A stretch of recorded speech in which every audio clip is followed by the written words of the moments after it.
എൻ്റെ കുട്ടിയോടെ സ്വർഗ്ഗം എവിടെയാന്ന് ചോദിച്ചാൽ അവൾ പറയും ലുലു മാളാണെന്ന്. അവളെ സംബന്ധിച്ചിടത്തോളം ലുലു ആണ് അവളുടെ ഏറ്റവും വലിയ സ്വർഗ്ഗരാജ്യം. ഞങ്ങൾക്ക് രണ്ടാകും പോകാൻ ഇഷ്ടമില്ലാത്തത് അവിടെ തന്നെയാണ്, ഭയങ്കര തിരക്കാണേ. ലുലു എന്ന് പറഞ്ഞ് ഫോറം മാളിലേക്ക് പോയിട്ട് ഞങ്ങൾ പറ്റിക്കാറാ പതിവ്. എന്തായാലും അവിടെ എത്തിക്കഴിഞ്ഞാൽ അവളുടെ സ്വഭാവം അടിമുടി മാറും.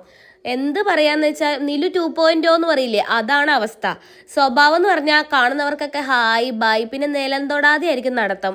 ആരെയും ആശ്രയിക്കാതെ നടക്കുക, എസ്കലേറ്റർ കയറുക, ഒരു പേടിയില്ല കേട്ടോ. ഈ വക കാര്യങ്ങളിലൊക്കെ കയറി ഇറങ്ങാൻ വേണ്ടി ലുലുവിൽ എത്തിക്കഴിഞ്ഞാൽ ഞങ്ങൾക്ക് അവിടുന്ന് ഒരു ചായ പതിവാണ്. പിന്നെ 1-2 ഫ്രൂട്ട്സും കുറച്ച് മുട്ടയൊക്കെ വാങ്ങി ഞങ്ങൾ അവിടുന്ന് ഇറങ്ങി കേട്ടോ. ഞാൻ നേരത്തെ പറഞ്ഞില്ലേ, എനിക്ക് ഫോറം മോള കുറച്ചുകൂടി ഇഷ്ടം. ലുലു അത്ര വലിയ താല്പര്യമില്ല. നിങ്ങളുടെ അഭിപ്രായം എങ്ങനെയാണ്? ലുലുവിൽ പോകാനാണോ ഫോറത്തിൽ വരാനാണോ നിങ്ങളുടെ താല്പര്യം? ഇതല്ലാതെ വേറെ എന്തെങ്കിലും സ്പോട്ട് ഉണ്ടെങ്കിൽ ഒന്ന് കമൻറ്റ് ചെയ്യാൻ മറക്കരുത് കേട്ടോ. ഈ ഒരു വൈറ്റ് കുർത്തിയാണ് എൻ്റെ കയ്യിലുള്ള ഏറ്റവും ബ്യൂട്ടിഫുൾ ആയിട്ടുള്ള ഇപ്പോൾ ഉള്ള ഡ്രസ്സ് കേട്ടോ. ഇതിട്ട് കണ്ടിട്ട് എൻ്റെ അമ്മ പറയുകയാണേ പഴയ സൗവിനെ കണ്ടു. അത് കേട്ടപ്പോൾ ഭയങ്കര സന്തോഷമായി. അങ്ങനെ ഞങ്ങൾ തിരിച്ചിറങ്ങി കേട്ടോ.